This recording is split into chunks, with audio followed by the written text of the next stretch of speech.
Hello everyone, my name is Phsyiological and today I'm going to be discussing the physiological effects that caffeine has on males aged about 16 to 50. Some of the points I'm going to bring up are applicable to different genders, obviously men, women, different ages, but we just really want to focus on males today, like I said, in that age range 16 through 50. So to begin with, I'm going to start off with this experiment that took males 16 through 50. They were all physically active, they were triathletes and cyclists. So they put them in a study, they had them ingest caffeine prior to and during exercise, and when they did this, the results showed that these males had an increased heart rate and an increased blood pressure. So when we look at this, take a look, think about what this caffeine really does to the body. So the caffeine, as I will mention later, has different effects than it does with males than it does on females. So with the men, the caffeine raises the levels of epinephrine that is going to be in the blood, which epinephrine is also called adrenaline. So it's adrenaline, increases the epinephrine. The body has to work harder to get the blood flow through, which increases that blood pressure. And then when the blood pressure increases, obviously the heart rate's going to increase because it has to keep that blood going through.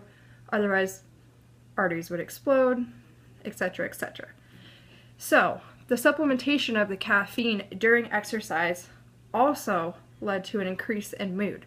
So besides the increase in heart rate, increase in blood pressure, it led to putting these males in a lot better mood.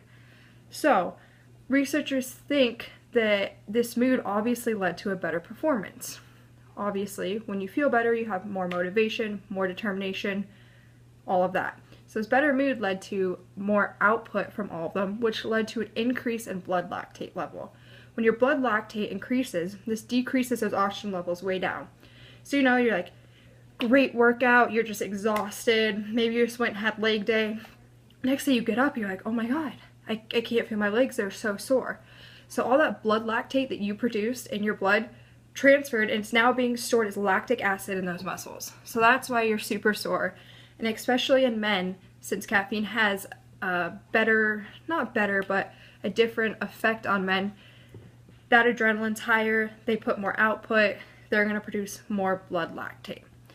So talking about fatigue, increased mood, fatigued individuals are said to have a better effect from the caffeine, which makes sense. If you're happy, something good happens, you're just more happy. If you're sad, something good happens, you go from being sad to being super happy. The change is a lot more noticeable than if you're just, like I said, going from being happy to more happy. So these fatigued individuals who have this caffeine intake ingested prior to exercise, during exercise, these males show a better output, which, like I said, makes sense. So when they ingest this caffeine and adenosine, so this is going to be caffeine, this is adenosine, both look super similar. Since they're so similar, the caffeine can bind to the adenosine receptors. When it does this, it blocks the adenosine, obviously, from binding to its receptors, so the adenosine isn't transported throughout the body to act as a depressant like it usually does for the central nervous system. So in this case, you get that high feeling that, wow, I feel great. You get that burst of energy because the adenosine, like I said, is not doing its normal job of acting as a depressant for the CNS system. But with that being said, that's why you hit that crash at like 3 to 5 hours after you have that caffeine. It's because you have all these available adenosine receptors and there's an influx of adenosine that's been hanging out waiting for that caffeine to wear off. So you go from being here way down, hit bottom. We've all had that crash after caffeine. Trust me, I had one last night.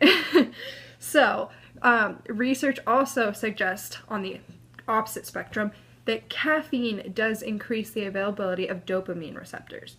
So this being said, the more receptors, the more dopamine that's being distributed out throughout the body. So the more receptors, the more dopamine that binds. The dopamine is transferred to the synaptic vesicle, and then, like I said, it's going to be distributed throughout your body. You're going to get that good feeling, dopamine makes everyone happy. So it's a really good effect of caffeine, besides the after effect of the adenosine being blocked from doing its thing and going around and helping depress the CNS system. Also, I saw a journal or an article, excuse me, from the journal called Progress in Neuropsychopharmacology and Biological Psychiatry. This said that caffeine tends to affect males more strongly than women. Said this earlier. So males and females made up chemically and structurally different than one another, which is obvious. So when caffeine's ingested in the males, it will increase the vascular restriction, which makes your blood pump more, makes your heart work harder, increases that blood pressure. So the vascular restriction increase isn't always a good thing, especially if you already have high blood pressure. But if you don't, then this helps your body work harder, gives you that higher RPE, higher blood pressure, higher heart rate, and in turn a higher output.